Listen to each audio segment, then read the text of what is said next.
Wages लिख दिया 30,000, bills receivable 20,000, बताओ कहां जाएगा? असेट्स। Bills receivable 20,000। इंटरेस्ट कहां जाएगा? P&L। डेबिट या क्रेडिट?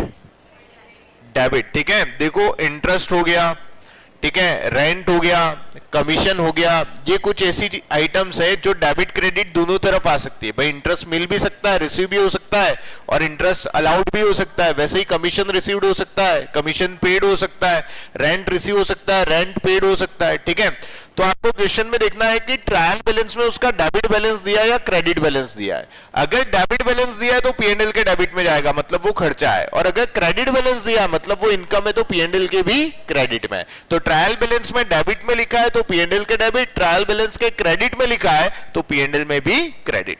ठीक है, चलो इंटरेस्ट था 2,000 रुपए का, प्रॉफिट एंड लॉस में डाल देते हैं इसको, डेबिट साइड में 2,000 रुपए।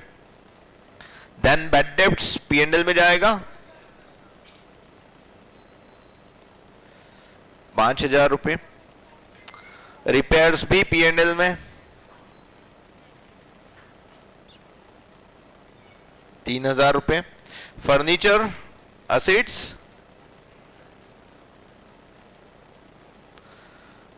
1,00,000, सॉरी 1,50 नहीं है, 15,000 है, 15,000। डेप्रिसिएशन कहां जाएगा? P&L।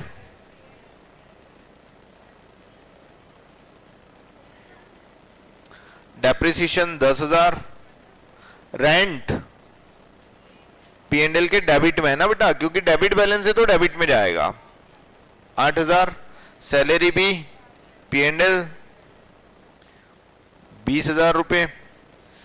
ड्राइंग्स कैपिटल में से माइनस होगा, ठीक है, ड्राइंग्स कैपिटल में से माइनस होगा 20,000 रुपए।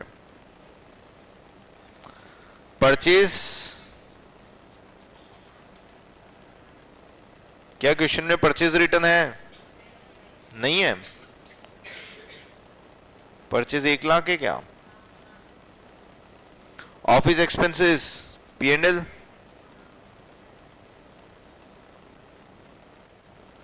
25,000 रुपए, और plant and machinery asset side. बोलो डेबिट साइड के जितने भी बैलेंस ट्रांसफर किए इसमें किसी को कोई परेशानी? चलो क्रेडिट साइड चलते हैं। क्रेडिट में दिया है कैपिटल, बैलेंस शीट की लायबिलिटी में कितना है कैपिटल? 2,50,000।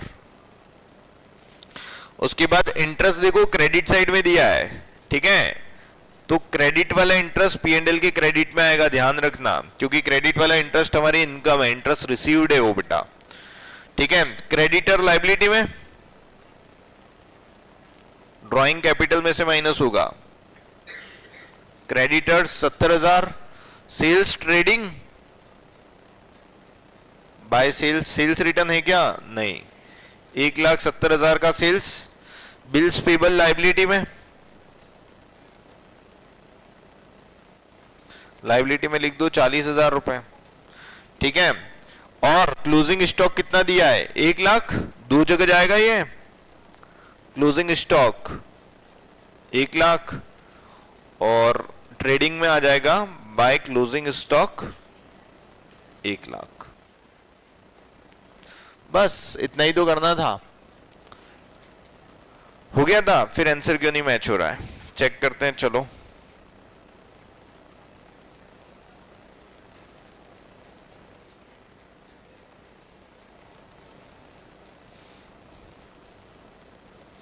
एक 1,70,000 और 1,00,000, 2,70,000। 2,70,000 में से 1,80,000 है ना, 90,000 रुपए बचेंगे। टू ग्रॉस प्रॉफिट, यही आ रहा है क्या ग्रॉस प्रॉफिट? ये ग्रॉस प्रॉफिट यहां से यहां ट्रांसफर कर दो बाय ग्रॉस प्रॉफिट, 90,000 रुपए। ठीक है,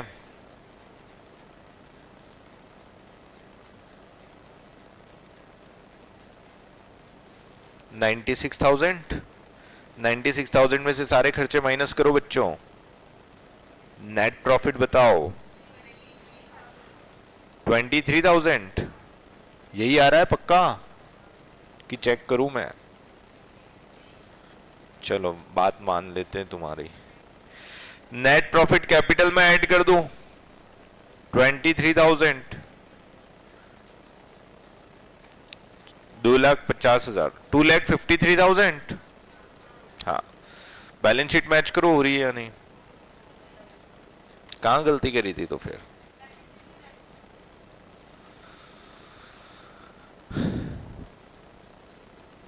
कहां गलती करी थी? किया ही नहीं था, वो तो सबसे बढ़िया काम है। चलो बैलेंस शीट का टोटल कितना आ रहा है बता दो भैया कोई। 3,63,000।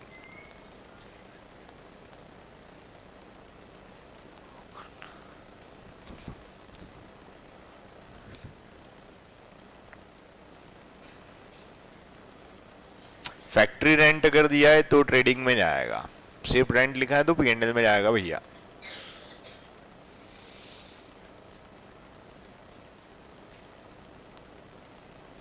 सही है मयूर।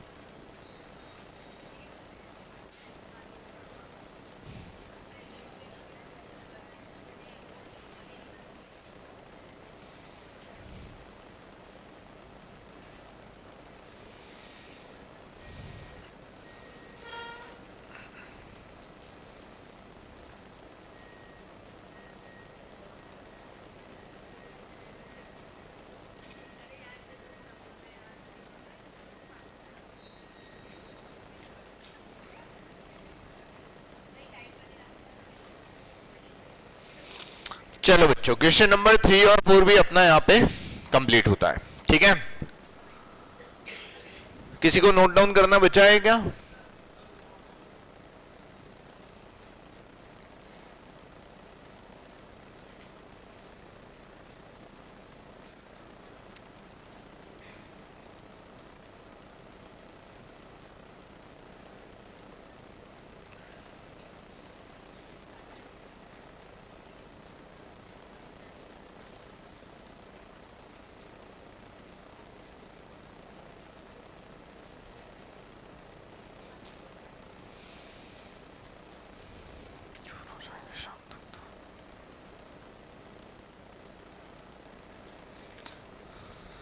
चलो बच्चों बढ़े आगे।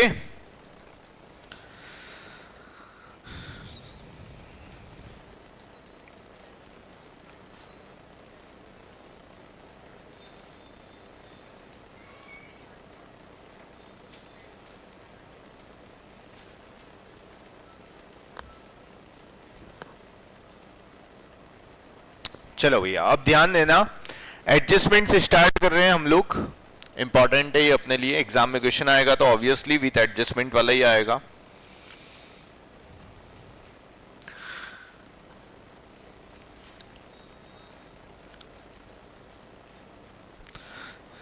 चलो बच्चों, अब एडजस्टमेंट का मतलब क्या होता है पहले वो समझो।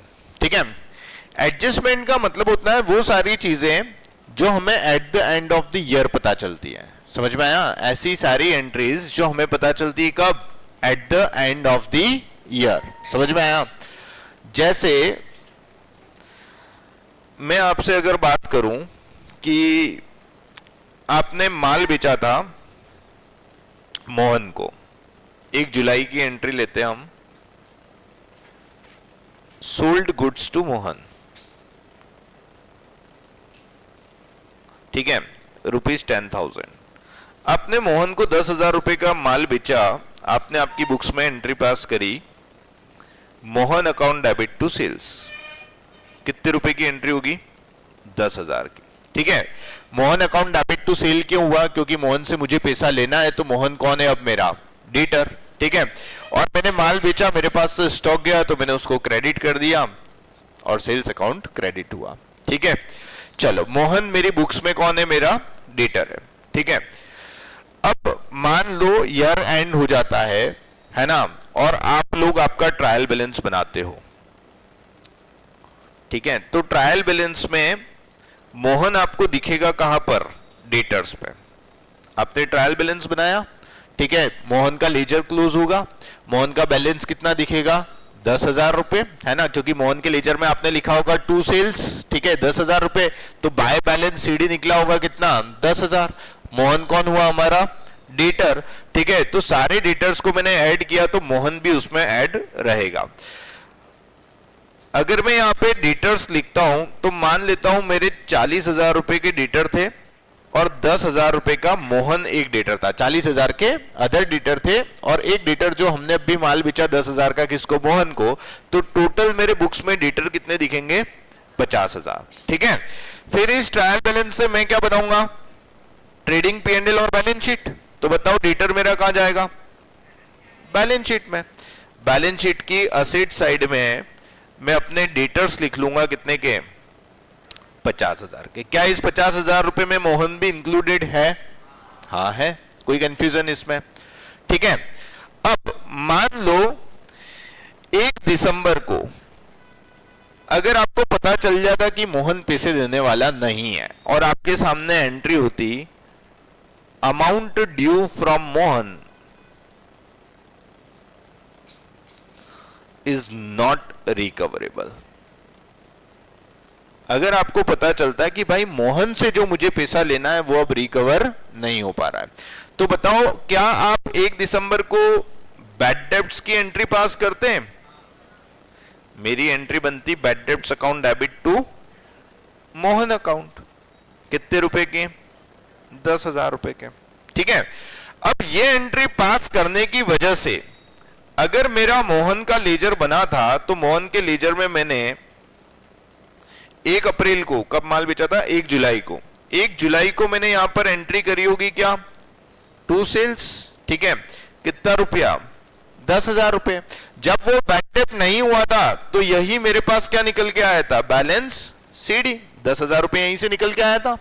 लेकिन अगर मैंने 1 दिसंबर को एंट्री पास कर ली कि मोहन अब कौन बन चुका है, बैड डेब्ट्स बन चुका है, तो बताओ क्या इस वाली एंट्री का इस लेजर में इफेक्ट आएगा या नहीं आएगा। हम देखेंगे मोहन अकाउंट का है, मोहन के ऑपोजिट में कौन है, बैड डेब्ट, तो बैड डेब्ट डेबिट से कहां जाएगा, बाय बैड डेब्ट्स, कितना, 10,000 रुपए। तो बताओ मोहन का कोई बैलेंस निकल के आएगा क्या, नहीं आएगा, ठीक है। जब आप ट्रायल बैलेंस बनाओगे, जब हम देखते हैं हमारी trial balance at the end of the year, ठीक है, तो इस ट्रायल बैलेंस में बताओ अब मुझे डेटर्स कितने दिखेंगे, वेरी गुड, डेटर्स कितने थे मेरे, 40,000 के अदर डेटर थे, 10,000 का मैंने मोहन को ऐड करके कितना लिखा था, 50,000 रुपए। लेकिन क्या अब मोहन मेरा डेटर रहा, नहीं, तो अदर डेटर कितने थे, 40,000, वही 40,000 रुपए बताओ क्या मेरे डेटर्स में शो होंगे। और यहां पर एक और अकाउंट शो होगा क्या, बैड डेब्ट्स, कितने रुपए का, 10,000 रुपए का। फिर इस ट्रायल बैलेंस को देखकर मैं क्या बनाऊंगा, फाइनल अकाउंट, ठीक है। मैंने बनाया अपना P&L और बैलेंस शीट, ठीक है। जब मैंने अपना प्रॉफिट एंड लॉस अकाउंट बनाया तो ट्रायल बैलेंस से बैड डेब्ट यहां आया। मैंने आपको बताया कि ट्रायल बैलेंस में आपको आइटम देखते जानी है, जो आइटम जहां जा रही है उसको वहां लिखते जाओ, ठीक है। तो मैंने देखा कि भैया बैड डेब्ट्स दिख रहा है, बैड डेब्ट्स कहां जाना चाहिए, P&L में, तो इसको मैंने P&L में लिख लिया और यहां पर डेटर्स को लिख दिया मैंने कितना, 40,000। क्या इसी तरीके से अकाउंटिंग होगी फाइनल अकाउंट तक की, यहां तक कोई कंफ्यूजन, ठीक है। लेकिन मान लेते हैं कि ये सेम ही ट्रांजैक्शन है, लेकिन 31 मार्च को जिस दिन मेरा ईयर एंड हो रहा है, ट्रायल बैलेंस क्लोज करने के बाद मुझे पता चला कि भाई अब मोहन से पैसा मिलने वाला नहीं है। समझ में आया, मैंने ट्रायल बैलेंस बना लिया और फिर मुझे रियलाइज हुआ कि यार ये तो बहुत दिन से फोन ही नहीं उठा रहा है, ठीक है। अपन अगले साल वापस इसको as a debtor carry forward करेंगे, उससे अच्छा एक काम करते हैं, फाइनल अकाउंट बनाते समय इसको बुक से क्या कर देते हैं, राइट ऑफ कर लेते हैं और इसको क्या मान लेते हैं, बैड डेब्ट्स। लेकिन आज की डेट में जिस दिन 31 मार्च को आप ये डिसीजन ले रहे हो, आपके ट्रायल बैलेंस की स्थिति क्या होगी, आपको यहां पर ट्रायल बैलेंस में दिख रहा होगा कौन, डेटर, और कितना दिख रहा होगा, बोलो 50,000, नहीं 40, क्यों, अभी आपने उसको बैड डेब्ट माना कहां है, अभी तो जो ट्रायल बैलेंस में उठ के आया है वो 40,000 के अदर डेटर थे और 10,000 का मोहन मेरा आज भी डेटर था। ट्रायल बैलेंस बनने के बाद मैंने डिसाइड किया कि भैया इसको क्या कर लेते हैं, हम राइट ऑफ कर लेते हैं। समझ में आया? अब यहां पर आपको एडजस्टमेंट में लिखा हुआ है जो चीजें ट्रायल बैलेंस बनने के बाद हम लोग डिसाइड करते हैं, ठीक है। ऐसे एडजस्टमेंट जो ट्रायल बैलेंस बनने के बाद समझ में आते हैं। यहां पर लिखा हुआ है आपको amount due from Mohan is not recoverable. समझ में आया भाई? यही एंट्री मुझे पहले कब पता चल गई थी? दिसंबर में। अगर मुझे दिसंबर में पता चल गई थी तो मैंने उसकी एंट्री पास कर ली थी। बोलो क्या? Bad debts account debit to debtor, मतलब मोहन। तो क्या उसी वजह से मेरे मोहन जो था वो डेटर में से डिडक्ट हो गया था या नहीं हो गया था? ऑलरेडी मेरे डेटर क्या हो गए थे? एडजस्ट हो गए थे। और जो मेरा लॉस हुआ था उसको मैंने किस नाम से रिकॉर्ड कर लिया था? Bad debts. तो बैड डेब्ट्स को कहां डाल दिया? P&L में। और जो मेरा डेटर था वो 40,000 ही था, मोहन को हटाने के बाद का उसको मैंने कहां लिख दिया? बैलेंस शीट की असेट साइड। लेकिन जब मैं अपनी ट्रायल बैलेंस देखता हूं तो मुझे पता चलता है कि 40,000 के अदर डेटर है, 10,000 रुपए का मोहन है, तो टोटल डेटर कितने दिख रहे हैं? 50,000। और 31 मार्च को मुझे पता चलता है कि अब मुझे उससे नेक्स्ट ईयर कैरी फॉरवर्ड नहीं करना है, मुझे उससे पैसा नहीं मिलने वाला, मैं उसको क्या मानने वाला हूं? Bad debts. ठीक है, तो अब क्या करूं? अब तो जनरल एंट्रीज तो बंद हो गई, बुक्स तो मैं क्लोज कर चुका हूं, ट्रायल बैलेंस में बना चुका हूं। तो जब मैं फाइनल अकाउंट बनाऊंगा, ठीक है, जैसे ही मैंने प्रॉफिट एंड लॉस अकाउंट बनाया और अपना बैलेंस शीट बनाया, तो सबसे पहले तो मैं क्या करूंगा बताओ? Pick and drop. मैंने देखा ट्रायल बैलेंस में मुझे क्या दिख रहा है? मुझे डेटर्स दिख रहे हैं। मैं डेटर्स को कहां लेकर आया? असेट्स में, 50,000 रुपए। लेकिन क्या इस 50,000 रुपए में मोहन इंक्लूड है? हाँ है। क्या मोहन अब मुझे पैसे देने वाला है? नहीं। मैं उसको क्या मानने वाला हूं? बैड डेब्ट। तो क्या डेटर्स में से मुझे उस बैड डेब्ट्स को हटाना पड़ेगा? हाँ। तो अब ये जो बैड डेब्ट है वो मैं यहां से माइनस करूंगा। कितने? 10,000 रुपए। तो मेरे डेटर कितने हो जाएंगे? 40,000। और ये बैड डेब्ट अब मेरा नुकसान हो गया है, तो टू बैड डेब्ट करके मैं P&L में कितने लिख लूंगा? 10,000। समझ में आया? दोनों में अकाउंटिंग का इफेक्ट देखो। यहां पर भी जब मैंने उसको पहले रिकॉर्ड कर लिया था तब भी मेरा P&L में बैड डेब्ट कितना दिख रहा था? 10,000। बैलेंस शीट में असेट्स कितनी दिख रही थी? 40,000। जब मैंने बाद में एडजस्ट किया तब भी मेरा P&L में बैड डेब्ट कितना दिख रहा है? 10,000। और बैलेंस शीट में मेरी डेटर कितने दिख रहे हैं? 40,000। दोनों का इफेक्ट सेम है, बस डिफरेंस क्या है? जो चीज मुझे पहले पता चल जाती है मैं उसकी पहले ही एंट्री पास कर लेता हूं। एंट्री पास करता हूं तो वो लेजर में आ जाती है, लेजर में आने की वजह से वो ट्रायल बैलेंस में आ जाती है। और ट्रायल बैलेंस में जो फिगर आते हैं वो एडजस्टेड फिगर होते हैं, तो मुझे उसे वापस से एडजस्ट करने की आवश्यकता नहीं है। लेकिन वही चीज अगर ट्रायल बैलेंस बनने के बाद मुझे पता चलती है तो बताओ उसके सारे एडजस्टमेंट हुए क्या? नहीं। तो उसके एडजस्टमेंट जब मैं फाइनल अकाउंट बनाऊंगा तो उस फाइनल अकाउंट को बनाते वक्त मुझे वहां पर देना पड़ेंगे। समझ में आया कि नहीं आया? ठीक है। तो जो चीजें हमने ट्रायल बैलेंस में लिखी वो सारी चीजें कैसी थी? एडजस्टेड थी। कैसी थी? एडजस्टेड। इसलिए हमने उसका कितना इफेक्ट दिया? एक इफेक्ट। देखो अभी तक अपन ने जितने भी क्वेश्चन किए उसमें जो भी आइटम ट्रायल बैलेंस में थी या तो वो ट्रेडिंग में गई या P&L में गई या बैलेंस शीट में गई। किसी का भी दो इफेक्ट गया क्या? नहीं। लेकिन जो भी चीजें ट्रायल बैलेंस के बाहर होंगी, कहां होंगी? ट्रायल बैलेंस के बाहर, जिसको हम क्या बोलते हैं? एडजस्टमेंट। वो अभी तक ट्रायल बैलेंस में एडजस्टेड नहीं है, तो अब उसको एडजस्ट करने के लिए मुझे कितने इफेक्ट देने पड़ेंगे? दो इफेक्ट देने पड़ेंगे। समझ में आया? याद करो अभी तक अपन ने जो 3 क्वेश्चन किए, क्लोजिंग स्टॉक ट्रायल बैलेंस के बाहर लिखा हुआ था या नहीं था? और हमने सिर्फ क्लोजिंग स्टॉक के 2 इफेक्ट दिए थे, एक ट्रेडिंग में लेके गए थे और दूसरा बैलेंस शीट की असेट्स में। समझ में आया? क्लोजिंग स्टॉक बाहर क्यों लिखा हुआ रहता है? क्योंकि वो कैलकुलेट ही कब होता है? 31 मार्च को। तो ट्रायल बैलेंस में वो आ ही कैसे सकता है? समझ में आई बात? इसलिए हम उसको ट्रायल बैलेंस के बाहर लिखते हैं और जब फाइनल अकाउंट बनाते हैं तब उसके कितने इफेक्ट देते हैं? 2 इफेक्ट। तो इससे अपने को क्या पता चला? जो चीजें आपको क्वेश्चन के ट्रायल बैलेंस में दी हुई है उसके कितने इफेक्ट दोगे? 1। और जो चीजें आपको ट्रायल बैलेंस के बाहर दी हुई है उसके कितने इफेक्ट दोगे? यहां तक कोई कंफ्यूजन? समझ में आया एडजस्टमेंट होता क्या और हमें लास्ट में एडजस्टमेंट करने की आवश्यकता क्यों है? सबको समझ में आया? पक्का? ठीक है, जो चीजें मुझे पहले ही पता चल जाती है 31 मार्च से पहले, और जो मैं बुक्स ऑफ अकाउंट्स में रिकॉर्ड कर चुका हूं, वो तो ऑलरेडी अपने लेजर से होती हुई ट्रायल बैलेंस में एडजस्ट होके आती है, तो उसके मेरे को बार बार इफेक्ट देने की जरूरत नहीं है, क्योंकि वो सारे एडजस्टेड फिगर हैं। समझ में आया? जैसे यहां पर मेरे डेटर जो 40,000 रुपए आए थे, वो बैड डेब्ट्स माइनस होने के बाद होके आए थे, तो डेटर मेरे कैसे थे? एडजस्टेड थे। लेकिन अगर मुझे ट्रायल बैलेंस बनने के बाद सेम चीज पता चलती है, तो बताओ क्या मेरे डेटर एडजस्टेड थे? नहीं थे, तो वहां से भी मुझे बैड डेब्ट्स माइनस करने पड़े। और दूसरा, वो बैड डेब्ट्स मेरा क्या था? नुकसान था, तो उसको मुझे कहां लिखना पड़ा? P&L के डेबिट में। कोई कंफ्यूजन यहां तक? पक्का? ठीक है, चलो। अब आप लोगों ने शायद 11th क्लास में अगर पढ़ा होगा फाइनल अकाउंट, तो वहां पर आपको बुक के पीछे एक लिस्ट दी हुई थी, या आपके टीचर्स ने, जिसने भी पढ़ाया होगा, आपको एक एडजस्टमेंट्स की लिस्ट पकड़ा दी होगी कि भाई जो आउटस्टैंडिंग एक्सपेंसेस होता है उसको यहाँ पे P&L में प्लस करना है और बैलेंस शीट की लायबिलिटी साइड में लिखना है। उनके दो दो इफेक्ट उन्होंने आपको याद करवाए होंगे, ठीक है। लेकिन यहां पर सिर्फ वो 15-17 एडजस्टमेंट याद करने से हमारा काम चलने वाला नहीं है। आपको किसी भी तरह का कोई भी एडजस्टमेंट देखने को मिल सकता है एग्जाम में, किसी भी तरह का, ठीक है। तो भाई अगर हम याद करके चलेंगे तो हमारा काम चलने वाला नहीं है। एक दो एडजस्टमेंट बाउंसर आ गए तो पूरा क्वेश्चन ले डूबेंगे, स्टेप मार्किंग मिलनी नहीं है हमको बिल्कुल भी, ये बात पहले दिन से ही ध्यान रखना, ठीक है।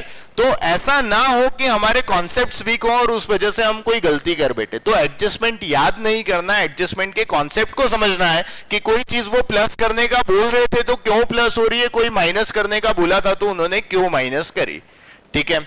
4-5-7 एडजस्टमेंट में आप लोगों के सामने एक्सप्लेन करके उसके पूरे अकाउंटिंग के इफेक्ट देके आपको समझाता हूं, ठीक है, कि क्यों चीजें प्लस माइनस हो रही हैं। उसके बाद आप खुद ही समझ जाओगे, ठीक है। उसके बाद आप खुद ही इतना मैच्योर हो जाओगे कि आपको समझ में आ जाएगा कि मुझसे कोई गलती हुई है या कोई एडजस्टमेंट करना बाकी रह गया है, तो उसका इफेक्ट कहां जाना चाहिए, ठीक है।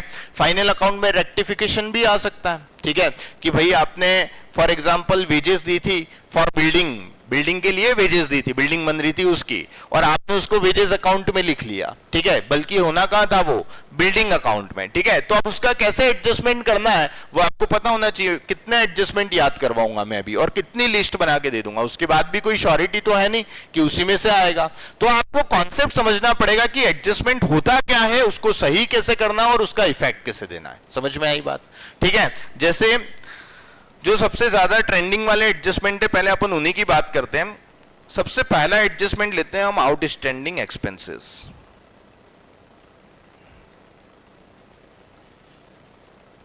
ठीक है, पहला एडजस्टमेंट हमने लिया आउटस्टैंडिंग एक्सपेंसेस।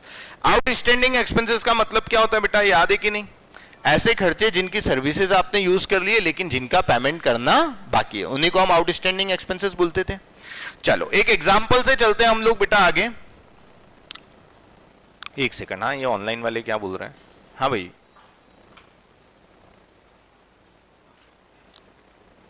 वॉइस बहुत ज्यादा ब्रेक हो रही है यार, ऐसा होना नहीं चाहिए। बाप रे,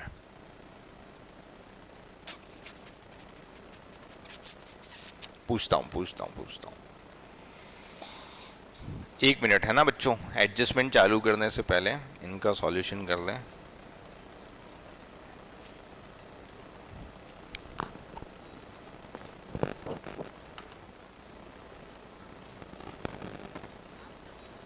अरे भाई, ये ऑनलाइन वालों की वॉइस क्यों ब्रेक हो रही है? बहुत ज़्यादा।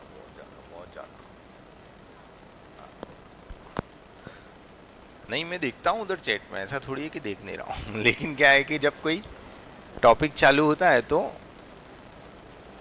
कंप्लीशन तक, हाँ ये जब तक नोट डाउन कर दो सब लोग। कहाँ से चालू किया अपन ने? यहाँ से लिखना चालू करो।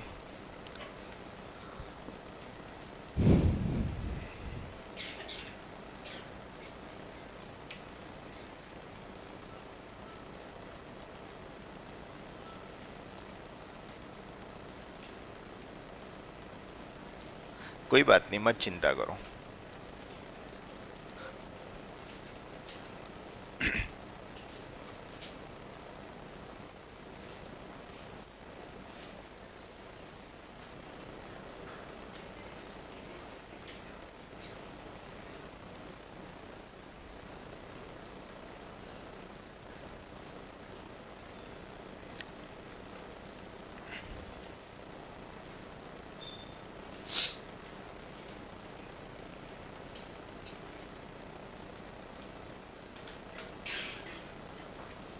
लिख लो, पहले लिख लो फिर समझते हैं।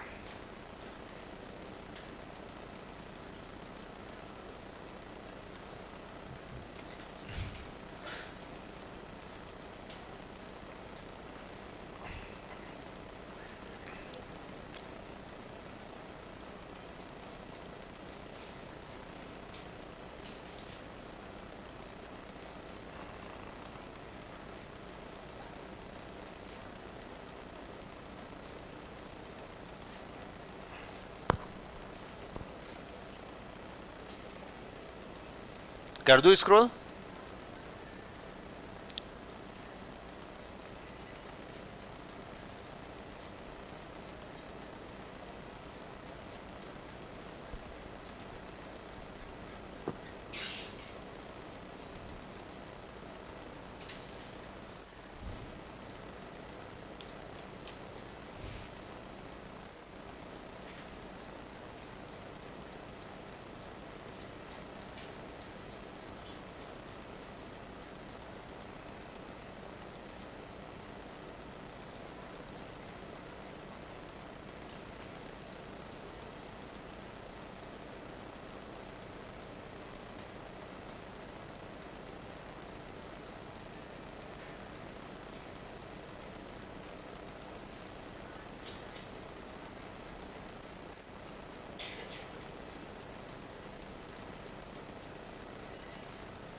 बचा है?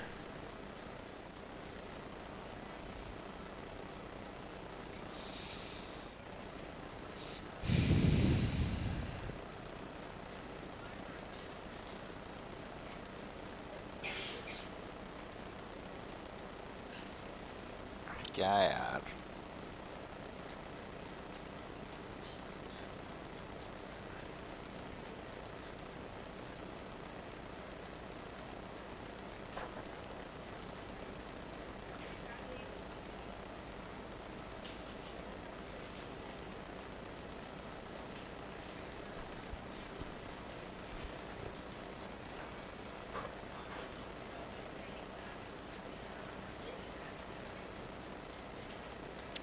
कर दूं स्क्रॉल?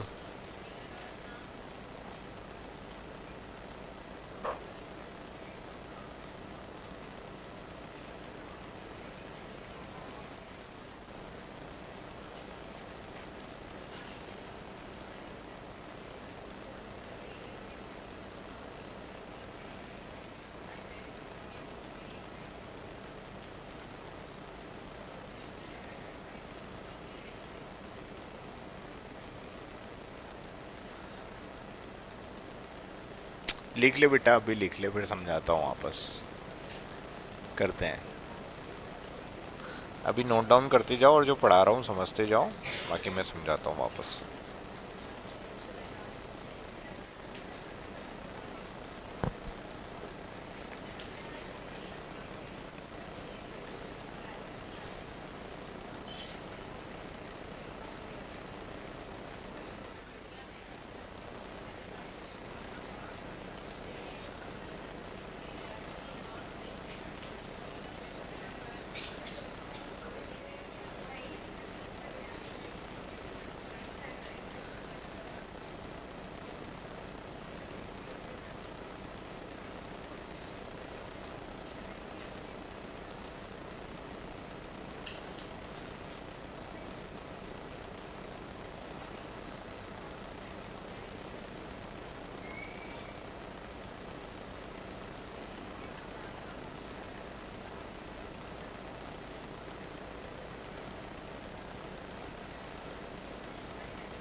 क्यों ब्रेक हो रही है यार भाई?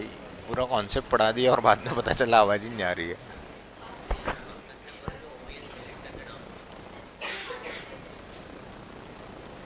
ऐसा?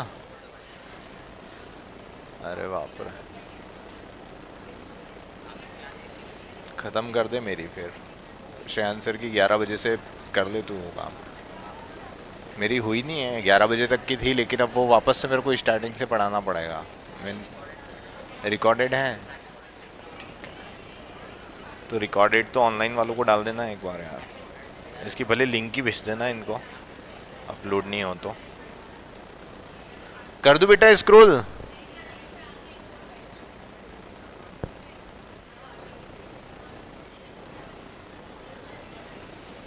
कर दो इसको सही श्रेयांश सर, क्योंकि दिन भर ही परेशानी होगी। तो बच्चों आवाज आ रही है क्या? प्रॉपर देखो एक बार कि अभी भी सेम इशू चल रहा है, वॉइस ब्रेक होने वाला। ऑनलाइन बच्चों जल्दी से रिस्पॉन्स करो वरना सारे लेक्चर में परेशानी आएगी। अभी भी हो रहा है?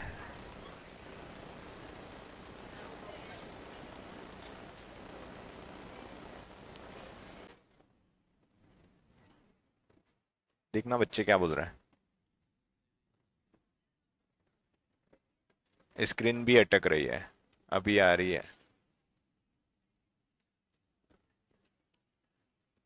फिर से ब्रेक होने लगती है। ये बार बार देखना पड़ेगा यार स्क्रीन में, ऐसा नहीं हो कि पढ़ाते जाओ और पता चला।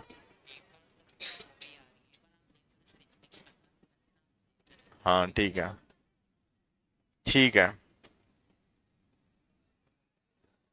चलो ऑनलाइन बच्चों वापस से समझा रहा हूँ यार, ठीक है। एडजस्टमेंट कल से चालू करेंगे, ऑनलाइन वालों को वापस से एक्सप्लेन कर रहा हूँ मैं, ठीक है। अभी वॉइस ब्रेक का भी शायद से कुछ इशू चल रहा है, तो टेस्टिंग भी कर लेते हैं 10-15 मिनट, सब सही चल रहा है या नहीं चल रहा है, ठीक है। तुम लोग आज के लिए इतना ही रखो, कल से एडजस्टमेंट पढ़ते हैं अपन। हाँ ऑनलाइन बच्चों देखो, मैंने इससे पहले क्या बताया था? मैंने बताया था कि मान लो आपने मोहन को 10,000 रुपए का माल बेचा। वॉइस ब्रेक हो तो बताना प्लीज, है ना। हमने मोहन को 10,000 रुपए का माल बेचा, तो एंट्री क्या करी हमने? Mohan account debit to sales. हमारी एंट्री होगी Mohan account debit to sales, ठीक है। मोहन हमारा डेटर है और हमारे पास से स्टॉक डिक्रीज हुआ है, इसलिए हमने उसको सेल्स कर दिया, ठीक है। जब मैं इसका at the end of the year trial balance बनाऊंगा, तो मोहन कौन है? मेरा डेटर। मोहन का लीजर बनेगा, मोहन के लीजर में लिखेंगे हम टू सेल्स, ठीक है। बैलेंस शीट ही निकलेगा कितना? 10,000। मैं मानता हूं कि मेरे 40,000 रुपए के अदर डेटर थे और 10,000 रुपए का मेरा मोहन डेटर था, तो टोटल डेटर मेरी बैलेंस शीट में ट्रायल बैलेंस में कितने शो होंगे? 50,000 रुपए के, ठीक है। फिर at the end of the year जैसे ही मैं बैलेंस शीट बनाता हूं, तो ये डेटर यहां से उठ के कहा आएंगे? बैलेंस शीट की एसेट साइड में कितने? 50,000 रुपए के। इसी तरीके से अकाउंटिंग होगी ड्यूरिंग द ईयर, ठीक है। अब मान लो मोहन जो है, जिसको मैंने 1 जुलाई को माल बेचा था, 1 दिसंबर को मुझे पता चल जाता कि amount due from Mohan is not recoverable, Mohan से मुझे पैसा नहीं मिल पा रहा है, ठीक है। तो उस केस में मैं जनरल एंट्री पास करता 1 दिसंबर को, bad debts account debit to Mohan, ठीक है। मोहन मेरा बैड डेब्ट हो जाता और मोहन को मैं बुक से हटा देता, डेटर अपने डिक्रीज कर देता, ठीक है। अच्छा, इससे मोहन के लेजर में क्या इफेक्ट आता? 1 जुलाई को मैंने एंट्री करी थी टू सेल्स मोहन, कितना? 10,000 रुपए, ठीक है। 1 दिसंबर को मैं फिर से एंट्री करता, क्या? मोहन के ऑपोजिट में कौन? Bad debts. Bad debts debit से आता, क्रेडिट में बाय बैड डेब्ट्स कितना? 10,000 रुपए। तो मोहन का क्लोजिंग बैलेंस कुछ भी नहीं बचता। समझ में आया? क्योंकि बैलेंस उसका दोनों तरफ से बैलेंस क्या हो जाता? टैली हो जाता, ठीक है। जब मैं इसका ट्रायल बैलेंस बनाऊंगा, तो अब मेरे डेटर कितने के शो होंगे? 40,000 के, क्योंकि मेरे अदर डेटर कितने थे? 40। इसमें 10 का तो कौन था? मोहन। तो मोहन को तो मैं ऑलरेडी बुक से राइट ऑफ कर चुका हूं। क्या अब मोहन मेरा डेटर रहा? नहीं रहा। तो मेरे डेटर कितने शो होंगे? 40,000 रुपए, ठीक है। और जो मेरा 10,000 रुपए का लॉस हुआ है, इस बैड डेब्ट्स को मैं किस नाम से लिखूंगा? बैड डेब्ट्स के नाम से एक अलग अकाउंट ओपन होगा, इसका एक लेजर ओपन होगा जिसमें टू मोहन लिखा जाएगा, और इसका बैलेंस ट्रांसफर होगा आपके ट्रायल बैलेंस में कितना? 10,000 रुपए। तो मोहन अगर ड्यूरिंग द ईयर मेरा बैड डेब्ट बन जाता, तो उसका इफेक्ट क्या जाता? प्रॉफिट एंड लॉस अकाउंट जब मैं बनाता तो बैड डेब्ट्स को यहाँ पे लिखता, और जब मैं बैलेंस शीट बनाता तो डेटर को मैं यहाँ पे लिखता। इस तरीके से यहाँ तक की अकाउंटिंग होती। बोलो बेटा, यहाँ तक कोई कंफ्यूजन आपको? ऑनलाइन बच्चों जल्दी से आंसर करो। सोनम, आदित्य, कशिश, मयूर, इफ्रा, प्रहलाद, जल्दी से बोलो।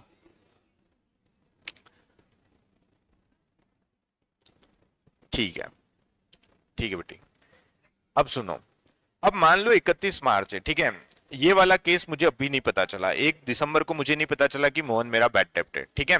क्या हुआ?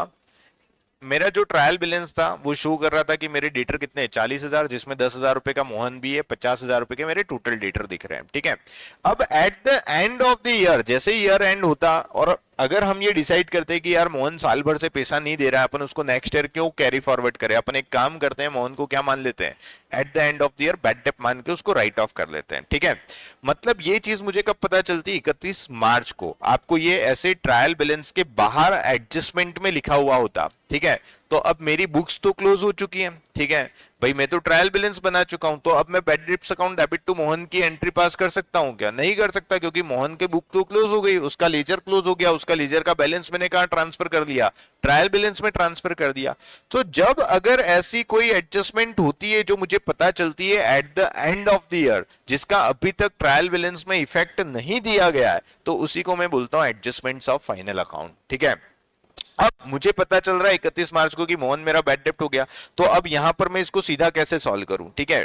ट्रायल बैलेंस को मैंने सॉल्व किया, डेटर को उठा के लाया कहां, बैलेंस शीट की असेट्स में, डेटर लिखे मैंने कितने के, 50,000 रुपए के। अब मोहन जी तो मेरा बैड डेप्ट है, तो मेरे को पता चल गया कि 10,000 रुपए का मेरा बैड डेप्ट है, तो ये डेटर के अंदर 50,000 में क्या मोहन इंक्लूडेड था, हाँ था, तो मैंने यहां से 10,000 रुपए का मोहन को हटा दिया, किस नाम से, बैड डेप्ट, तो मेरे एक्चुअल डेटर कितने आ गए, 40,000 रुपए, ठीक है। और ये जो बैड डेप्ट का मेरा लॉस हुआ उसको मैंने कहा लिख दिया प्रॉफिट एंड लॉस अकाउंट में, समझ में आया।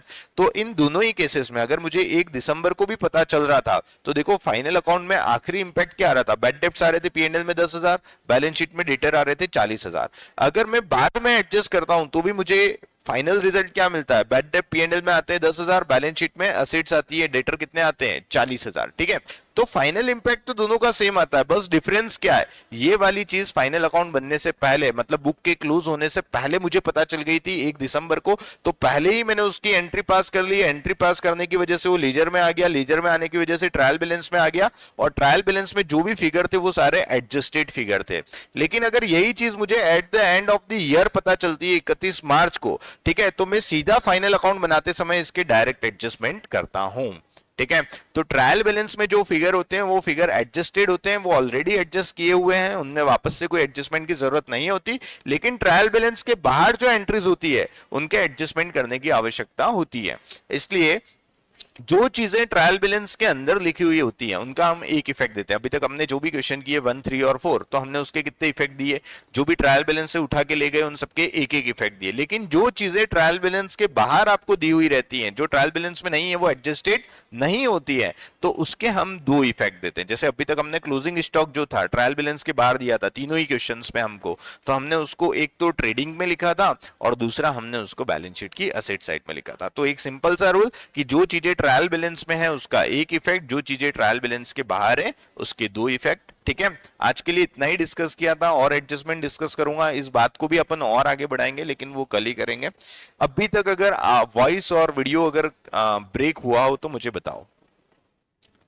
सब स्मूथ चल रहा है, नहीं तो आगे के लेक्चर में फिर परेशानी आएगी, इसलिए देख लो एक बार।